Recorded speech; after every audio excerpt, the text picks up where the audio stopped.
What's going on? It's your boy Bowie back at it again. And it has been a mighty long time since I uploaded anything. And a lot has happened since I've been gone. For one, school's back. So I've been back teaching babies again. You know what I'm saying? I had to go through a very annoying process to get recertified because of I tried to use tests to get recertified, but I messed up the test date on one of them, and so I had to go and take classes. But anyway, that's neither here nor there. So I'm back teaching kids again. Also, I'm back teaching night classes again. So I'm back working 13, 14-hour days twice a week. I'm even tutoring again. So I'm back to the 2.5 jobs thing that I had been referring to in previous videos. You know. But that's not all that has happened. See, this video is not about Sub-Zero. This video is about the fascism that America has always had, evolving into its fullest form. Specifically after the death of one Charlie Kirk. Okay? So, let me say this outright. I do not approve of what happened to Charlie Kirk. I do not approve or condone any form of political violence or just violence, period. You know what I'm saying? Violence as a means to an end is rarely, if ever, justified. Rarely ever. Violence is a viable use of self-defense. But that is if and only if violence is being used against you first. You know what I'm saying? But that's not what happened with Charlie Kirk. He was on September 10th, the day before 9/11. He was on a college campus in Utah, and as he was debating somebody, he was shot in his neck from approximately 200 yards away, which is insane. And he was shot by a white man, a young white man that had access to a high-powered rifle.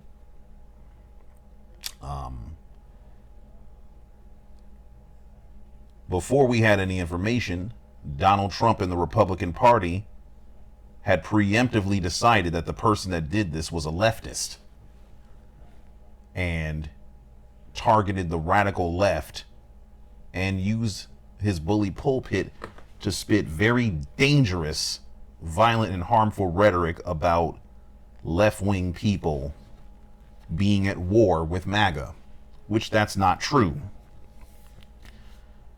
And this is very, very dangerous coming from the President of the United States and his VP and the rest of the conservative propaganda machine. Very dangerous, especially when there was no information. But now that information has come out, we now know that Charlie Kirk's shooter was not a leftist. It's not stopping the Trump administration and the FBI from trying to really hammer that narrative home, though.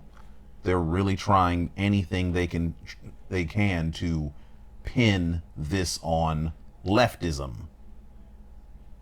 But there's very few lefties in Utah, for one. Two, very few lefties come from, super conservative Mormon gun-toting families. They don't grow up in gun contests and at gun shows and shit like that. And they certainly don't grow up in Utah. But yeah, there's a bunch of news about that. You can get caught up in some other video. I'm not necessarily here to talk about the details of Charlie Kirk's death, but I did want to say that I do not approve of anything that happened to him. He should be alive right now. He should be alive right now, because this idea that we can just clap somebody that we don't like for any reason, political or otherwise, is trash.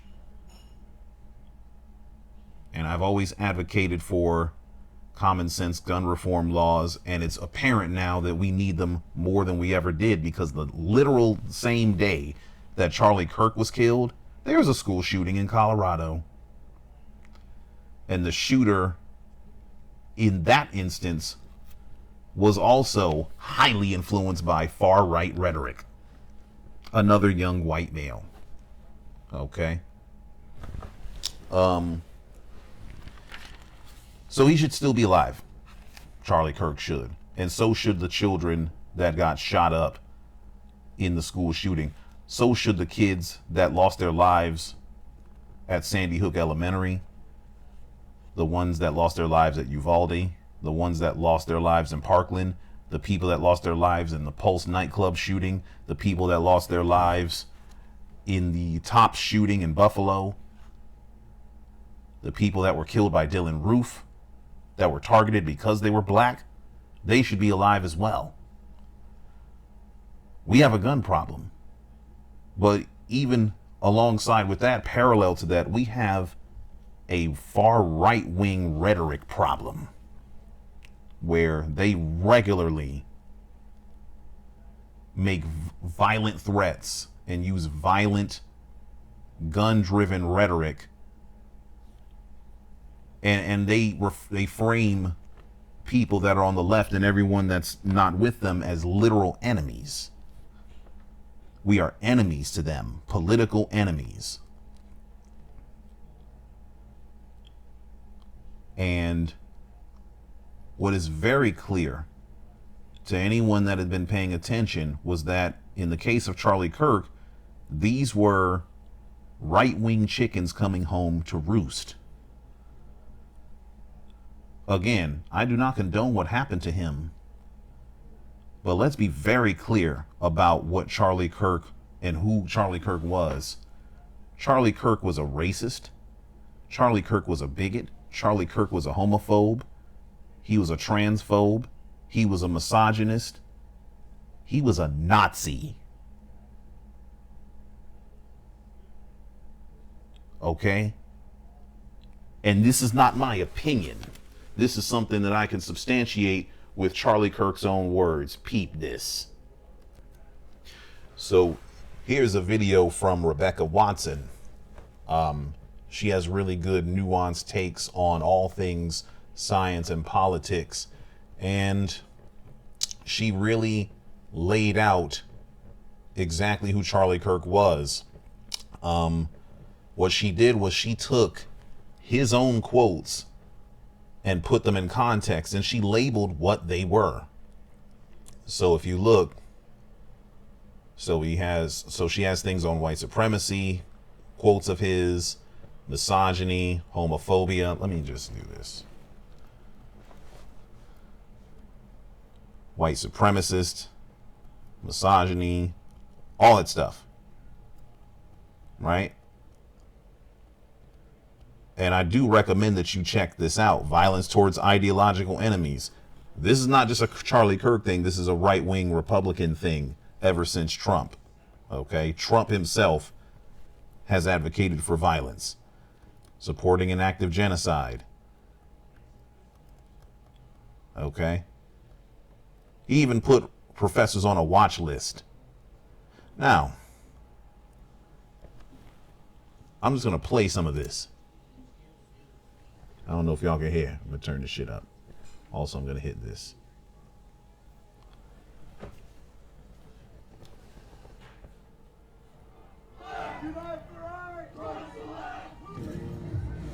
Nationalist is like...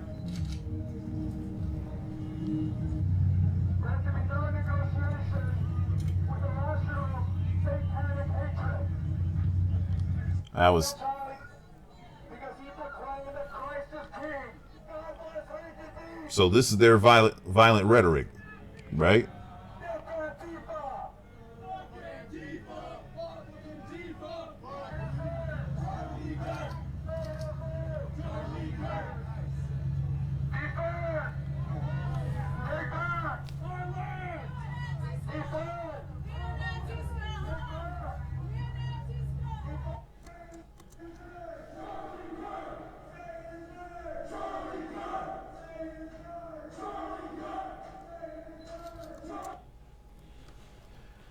So I'm just saying, why would they have to say his name? Why would they have to consider him one of theirs? You know what I'm saying? But anyway, so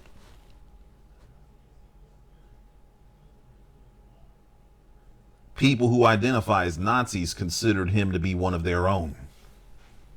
So when I call Charlie Kirk a Nazi, it's because people that consider themselves Nazis think of him as one of theirs.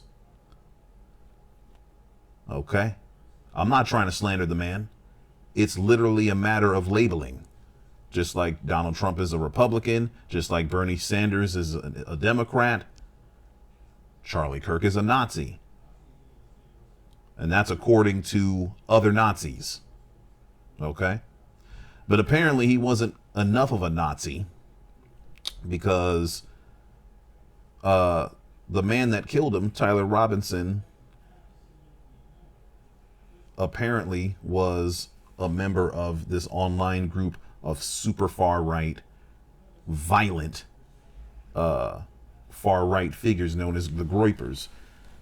But this video is not even about that either. Okay? But what we need to understand about Charlie Kirk is that he died by the sword that he helped create. He helped foment political violence as well as oppose common sense gun reform in this country. And he was highly influential. Okay? He had direct access to Donald Trump and the White House, and he influenced Trump's policies heavily. Okay? So the man had power. And instead of using his power to try to convince the president to end or try to do more to end gun violence or to at least reduce it. I mean, because you're never going to fully end gun violence. All you can do is reduce it. But we can at least reduce it to the same proportion that exists in the rest of the world. Because if you look at the number of gun deaths per capita, which is the number of gun deaths per 100,000 people in countries all over the world, their numbers are supremely low compared to ours. Our numbers are orders of magnitude higher than the rest of the world's. And we talking about developed countries, okay? And so this idea that we can do nothing is absurd. But Charlie Kirk didn't want to do that. He wanted to let the Republicans still be controlled by the gun lobby. And he wanted to do absolutely nothing. As a matter of fact, there's a famous quote from him that says that some gun deaths are an acceptable outcome in order to preserve the Second Amendment. Looks like he died by those words too, right? But the reason why even I'm making a video about this, even though this is a Mortal Kombat tech channel, is, for one, I don't just do Mortal Kombat tech. I talk about, the world at large and society at large. And I do my best to try to give the honest truth, no matter how unpopular or popular it may be. Everything I say on here, I genuinely believe it, but I'm using evidence to back up what I believe. You know what I'm saying? I have data, I have facts, I have figures that prove what the fuck I'm saying. So you ain't gotta just be believing my opinion. And all the data on Charlie Kirk suggests that he was a racist, white supremacist Nazi. Okay, that's what the data says. And the data is his own goddamn words. All right.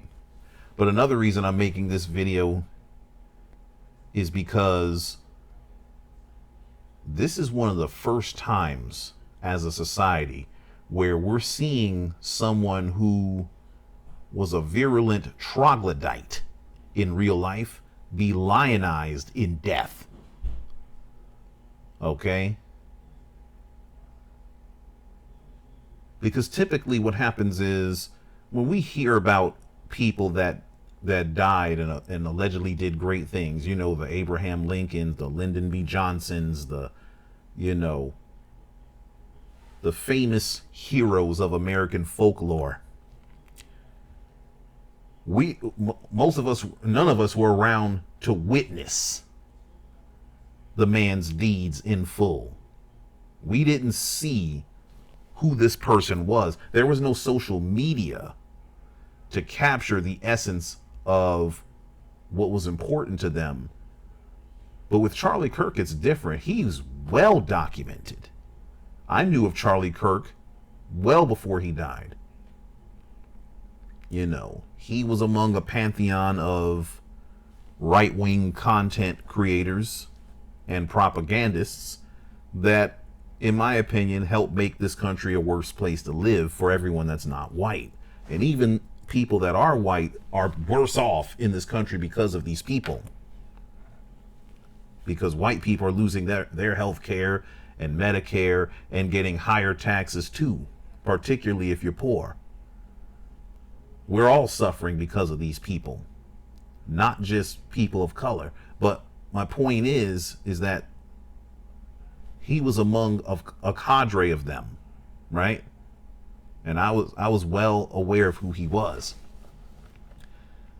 And so when I saw him get shot, I'm like, oh my God, I cannot believe someone clapped him. Like, damn. But I also wasn't surprised because I know who his audience is. His audience is the same audience that went and stormed the Capitol and threatened to kill the vice president on January 6, 2021 because of Donald Trump losing the election and lying to them. His audience is the same group of people that, you know, marched around in Charlottesville and they walked around with tiki torches talking about some Jews will not replace us. This is that audience. This is the anti-integration, pro-segregation, Jim Crow loving Confederate audience that we read about in history books. This is them. That is the audience that he targeted. So I wasn't surprised that this happened to him, even as I didn't approve, and I still don't approve. As I said, he should be alive today. But I'm not surprised when violent people do violent things towards someone that's stoked violence. And I'm not sad about it either. Not at all. I'm not sad. The only people I really feel sad for in the situation are his children. I don't feel bad for his wife at all, because she knew who she married. She knew.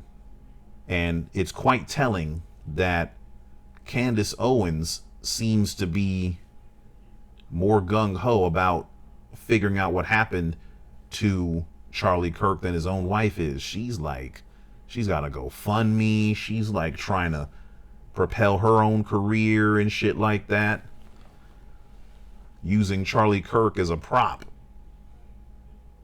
Like, I don't know. Like, I don't feel sorry for her at all. Like, no wife should have to lose their husband in such a violent fashion. But I'm side-eyeing the shit out of her for multiple reasons. But the kids I feel bad for, you know? But what I think is interesting is not everyone had that same reaction, which in and of itself is not surprising, but, you know. So a lot of people, mostly white folks and other, like, conservative types, they're, of course, outraged. And they're lionizing the man, calling him a saint, saying he was a true Christian and didn't deserve what happened to him, and they want to hyperfixate on the gore of what happened to him and use it as a pretext to go after other groups of people who, some of whom felt like me, and they were relatively apathetic and are saving our sympathies for people who deserve it.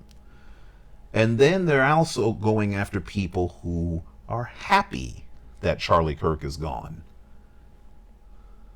The conservatives are conflating those two groups of people as though they're the same.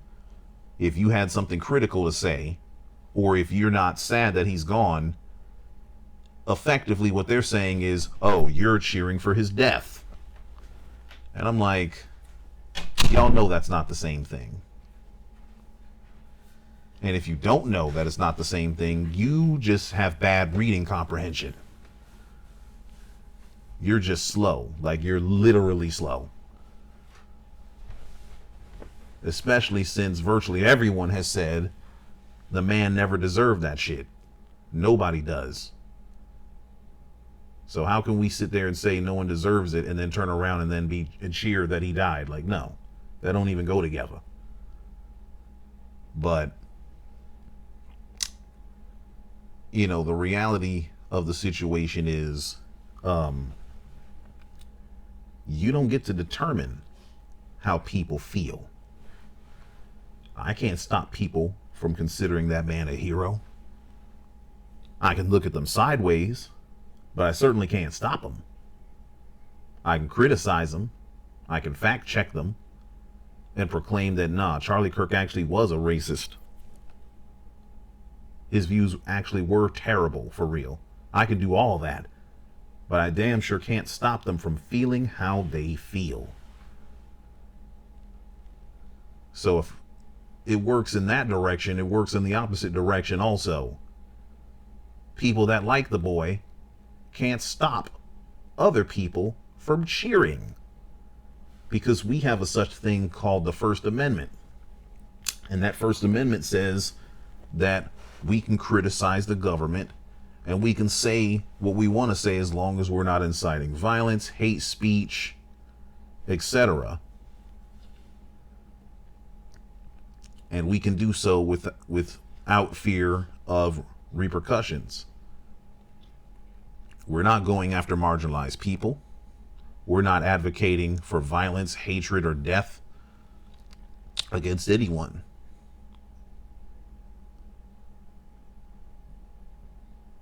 And I say we, not because I'm a member of that class of people that are cheering, but because I'm being mixed up for being a part of that group. By the same people who cheered for George Floyd's murder, for Trayvon Martin's murder, the same people who thought that the Sandy Hook victims and the Parkland victims were crisis actors, the same people who were just ready to toss innocent and non-criminal immigrants in alligator Alcatraz months prior. Those same people are now having moral outrage over people making jokes and being happy that a troglodyte is no longer here on this planet to do harm to others.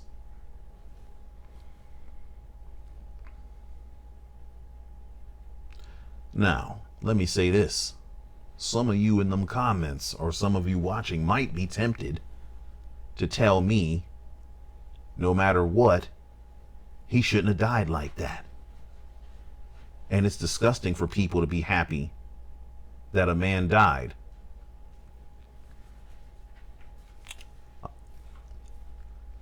On a, on one level, I'm a little bit inclined to believe you and agree with you until I realize that you're full of shit.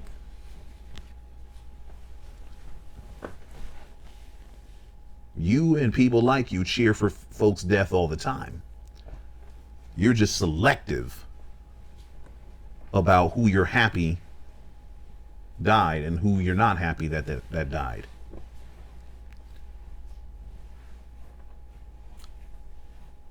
You're selective about your morality.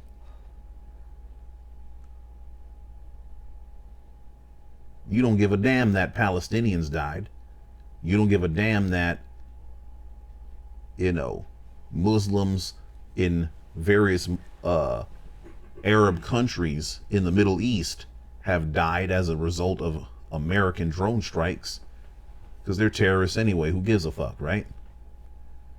You don't even care that Democrats die.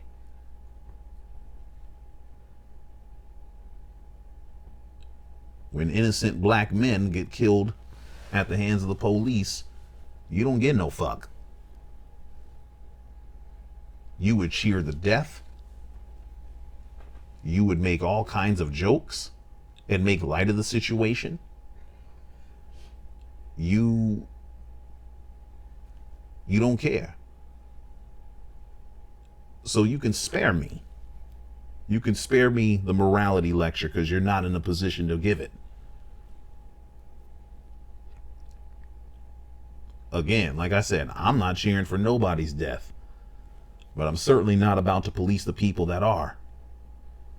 I can say I don't agree with them. I could say I think it's tacky to do so, which I will.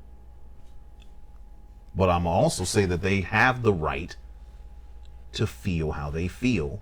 They have the right to say what they want to say, just like Charlie Kirk had the right to say that black women didn't have the brain processing power to be where they are and could only get to where they are because of affirmative action, stealing a white man's job. He said that shit on camera. And he had the right to say it. The First Amendment protected him from saying shit that made him a fucking troglodyte. So the people that are laughing and happy and making jokes about him dying, they have the right to do the same goddamn thing. They do. They do. That's how freedom of speech works. And if you don't believe in freedom of speech for your political enemies / adversaries, then you don't believe in it at all. You don't. If you believe in a thing, you believe in that thing for everybody. And that is the difference between conservatives and everybody else. Conservatives say they believe in morality, except when it comes to their favorite presidents or people that they like.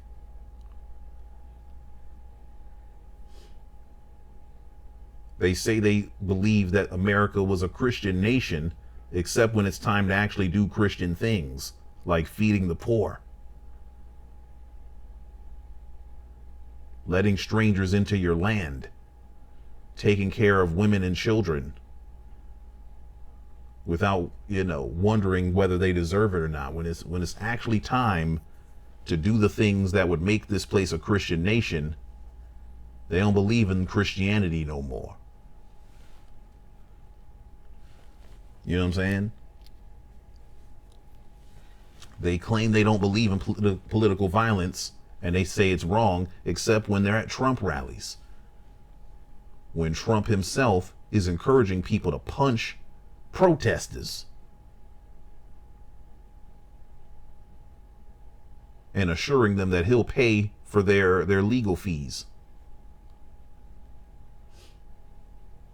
Or when motherfuckers stormed the Capitol on January 6th and killed a cop, and Trump went and pardoned those people.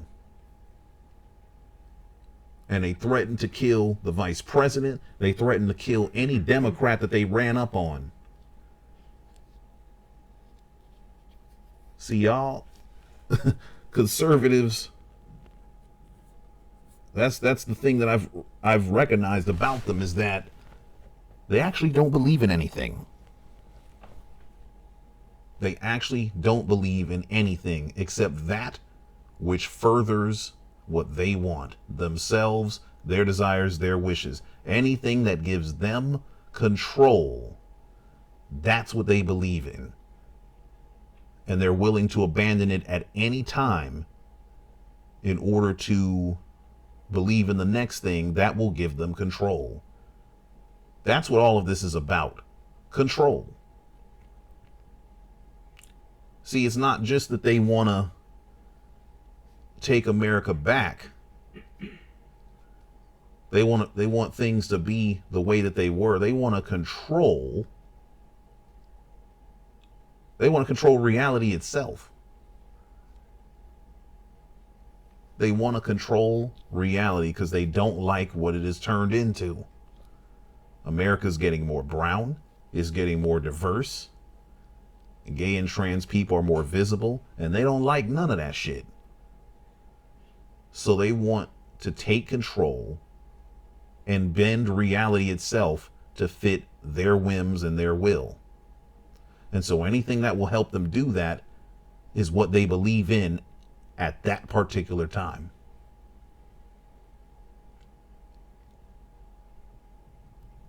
And that is the founding philosophy that they have. And it's very important that if you're not a conservative, that you understand that. Like, everything that they do is fixated towards that particular end of excising control and using that control and that power to advance their own selfish goals. They don't give a fuck about making the planet better for everybody. They don't give a fuck about making the nation more fair and more just and more equitable. They damn sure don't give a shit about the Constitution. They don't care about none of that. Why? Because those things do not suit their personal ends. They make things better for folks that those folks don't like. They don't think people of color deserve. They just don't deserve whatever it is. They don't deserve the promises outlined in the Constitution. And it's all people of color. It doesn't matter what nationality they are. None of them deserve it. Doesn't matter who it is. And so when you see Spanish people and other groups of colored people adopting conservative values, it's really perplexing, because they don't understand the conservatives are very happy to have you in their tent so that you can be tokenized. But as soon as you don't serve them anymore, they will kick your ass, your monkey ass, to the goddamn curb and put you in your place. And countless conservative people of color have discovered this. I mean, I'm trying to think, what was that boy's name? He was running in the Republican primary against Trump. He was an Indian. I can't remember his name right now. But he had an interview with Ann Coulter, and she basically straight up told him she would not vote for him because he's too brown.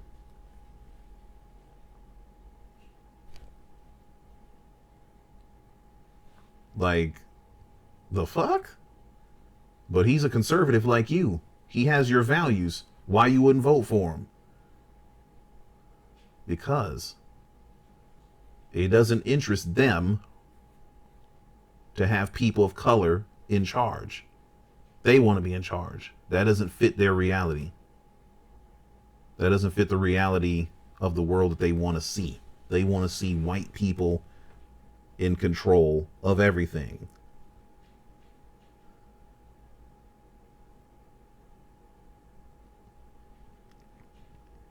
And that's really it.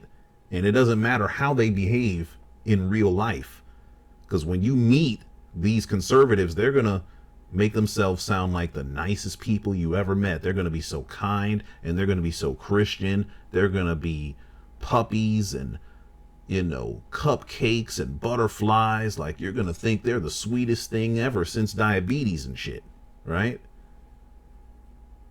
But the reality is, in their heart of hearts, they harbor some nasty ass shit. They are unmasked cabal underneath that veneer of niceness and kindness. Okay? And you find that out when you catch them on social media. As soon as you piss them off, as soon as you see the kind of people they support, that mask comes off, and then you're like, oh, that was what was under there. And I've seen this happen in my own life for real. And so that's where some of this is coming from. But also, it's just, you know, a pattern that I've noticed beyond my personal experiences. This is what they do. This is what multiple people do. They think that if they be nice to black people and other people of color, if they can be nice and civil and appear to be friendly, that absolves them of being racist. And they get brownie points if they got black people in their family, or if they're married to a black person. They really think they're immune to racism then. As if misogynists don't have wives and daughters. Anyway, but what I'm getting at is, those of us that are not conservative really need to get the memo that these folks here, they're cooked. They don't believe in shit except that which will give them power and control to remake reality as they see fit. And that reality is the Confederacy. That's what they want. Every now and again, you'll find someone that's really honest about that. But most of them will pretend and gaslight until the cows come home, because they know how that shit sounds. So we need to really be cognizant of that shit. We really do. Now, these are the conservative people that you meet in real life. The ones that are in power are doing something completely different. Because what they are doing is they are using the Charlie Kirk scenario as a pretext to go after folks that won't vote for them. They're targeting teachers. They're targeting professors. They're targeting reporters. Anyone who would not support them in an election, they're trying to outright stop them from participating. They're trying to fire them. They're trying to stop them from voting. They're trying to punish them the same way that Nixon tried to punish people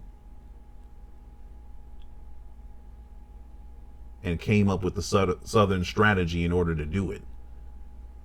I mean, the person that was in his cabinet was very, very frank. He said they knew that they couldn't punish black people for being black, nor could they punish hippies. But if you could criminalize both of them and use a bunch of abstract language to do it, to get away with it, that would be a winning strategy. Look up the Southern strategy if you don't believe me. I'm not making this shit up here. All right? That's real. That really happened. And it's still happening. And that's what makes this scary. These are the times we live in right now. And the reason why they're doing this is because, again, power and control, but also they understand what the future holds for them. See, this country's getting more brown. It's getting more diverse. You can even tell in the commercials. Have you guys noticed that there's more mixed race couples in commercials now? Check out the YouTube ads. Just look at them and peep how many of them have a white man and a black woman, or a black woman and a white man, or just any kind of interracial couple. That's very purposeful, you know? But the people in power don't want that. They don't want that, because that populace is most likely to reject the shit that they want to do. And so they want compliant white people who will allow them to exploit disadvantaged groups of people, as long as they can convince them that they are better than those groups of people. But the more of those disadvantaged people become part of the population, the harder that's going to be, the less sustainable of a business model that will be. And so they're trying to combat that any way they see how. And they're doing an all the above kind of approach. So hell yeah, they're going to try to get rid of abortion because they want more women to have babies. Hell yeah, they're going to try to encourage women to have more babies by giving them $5,000, even if it is horribly out of touch with reality. Hell yeah, they're going to try to bring back child labor, or try to roll back child labor laws, so that children can be working these wild ass hours in labor for their profit. Hell yeah, they're going to throw more people in jail so they can enact the 13th Amendment, which says that slavery is legal for those that have been imprisoned. Hell yeah, they're going to invest in technology like AI and other, automation technologies, so that they don't have to even pay people to do a job that a machine can do. I was so mad at that right there. They're doing an all the above strategy. I was even more mad at that shit. Jesus. They are going all the above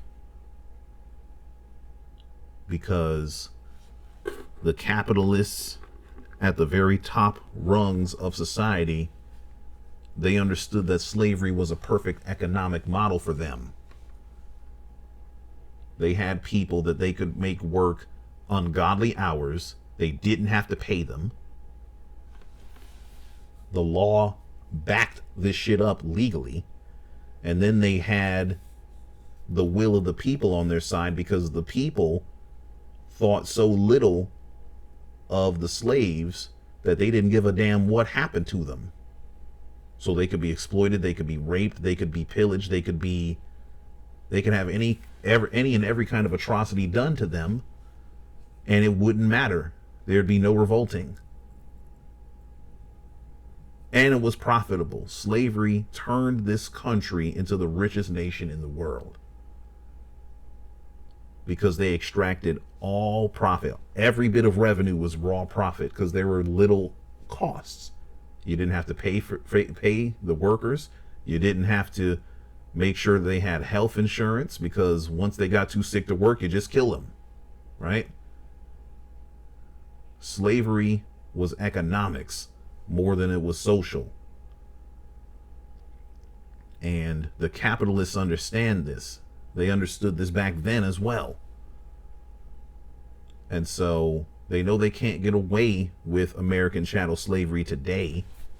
Not fully. But if they can turn the knob slowly over time to bring things back to that, that's exactly what they're going to do. And that's what all of this is about. But the problem is, degular conservative people do not see this. All they see is social issues. All they see is the culture war. All they see is those damn trannies and those damn niggers and all this type of shit. That's all they see. And they cannot be convinced that they're being hoed by the same man that they idolize in Donald Trump and in Charlie Kirk. They can't be convinced of it. They're going to have to feel before they hear. They're going to have to be supremely exploited by the same people that they admired. And they're going to have to experience that in such a visceral way that they can't deny that that's what's going on. That's what it's going to take for them to get on board. So we may as well stop waiting for them. We may as well stop trying to convince them. We may as well stop trying to get them to see the light, because they're not going to see it. They're committed to being dumb, deaf, and blind. Their idolization of Charlie Kirk is proof of that. So what are the rest of us supposed to do? How do we combat this? What are we supposed to do? Well, we have to reject white supremacy in every form that it takes. Because that list of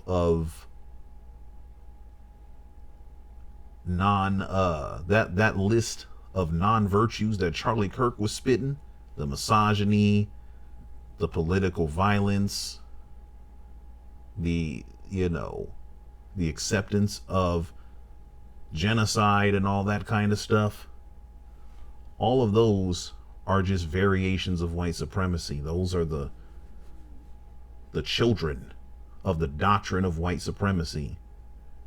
Because if you think that you as a white man are superior, that means that women have to be inferior. So they got to do what you say so that you can be in power and control. So misogyny is a byproduct of that. Racism is a byproduct of that. Homophobia is a byproduct of that. Jingoism and nationalism is a byproduct of that.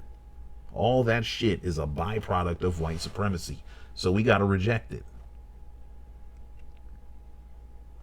And it's very difficult to do, because if you grew up in America, white supremacy has radiated in your mind every day since before you was born. You see it in ways that you don't even recognize. Hell, let me show you what I'm talking about. Here's one little baby ass way that I had to decolonize. Look at these cards right here. Look at these cards. I be playing solitaire heavy, compulsively. And what I'm able to do is I'm able to change the way the cards look. So dig this. You see that there? You can change the appearance of the cards. By default, they look like this. And playing cards have always looked like that, right? But I want you to notice what I notice. What's the color of the people that we see that are kings and queens?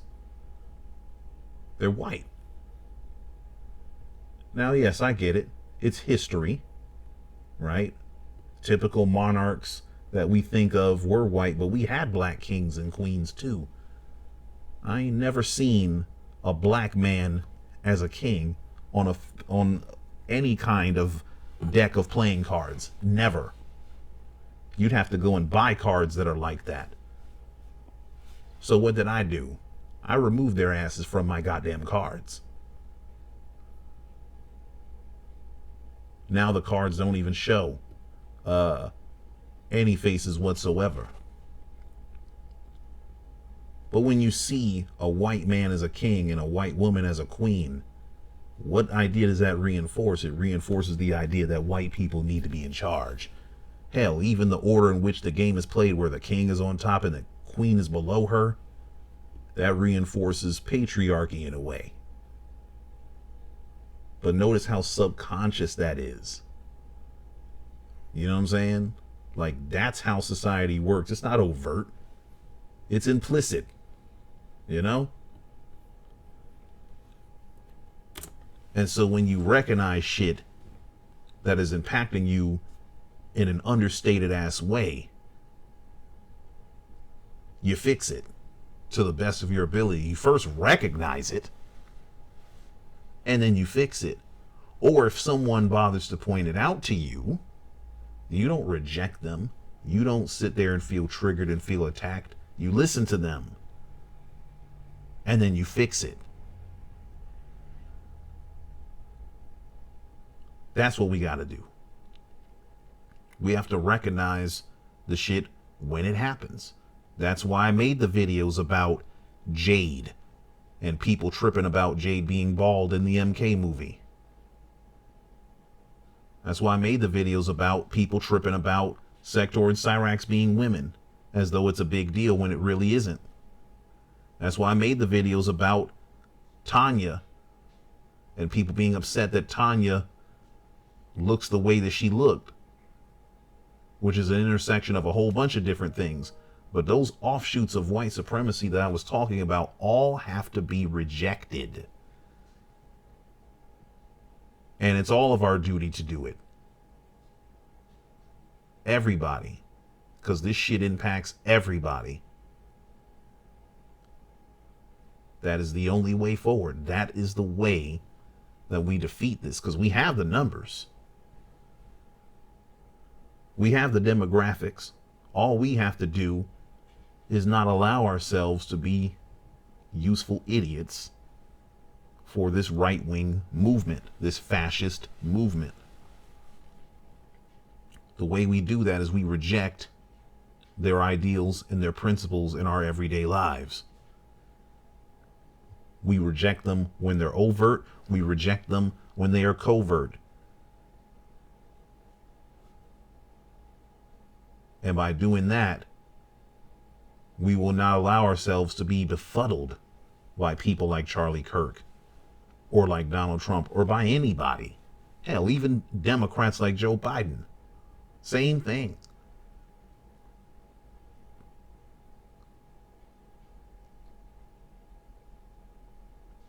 If he were the one that passed away in a tragic fashion, I'd feel the exact same way. This ain't about Charlie. Because when Joe Biden was alive, he advocated for segregation with a known segregationist in Strom Thurmond. He wrote the 1994 crime bill and pushed for that legislation in 3 different presidencies. And that series of legislation severely punished black criminals for doing crime. That was his bread and butter achievement. Something that deliberately targeted and harmed black people. That's Joe Biden's legacy. Fuck him being president. Fuck him being Obama's, vice president. That don't mean shit.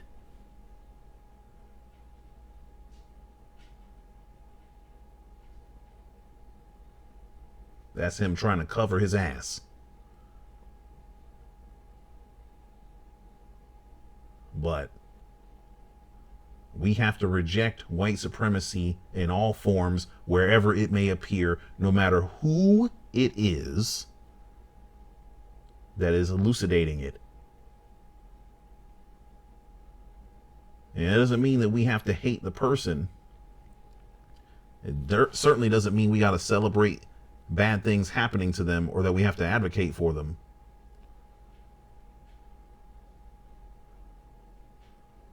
But it does mean we reject their ideas right to their face.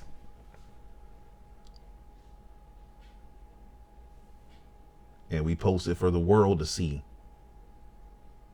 That will be our legacy. That's going to be my legacy. That's how I'm going to be remembered when it's my time.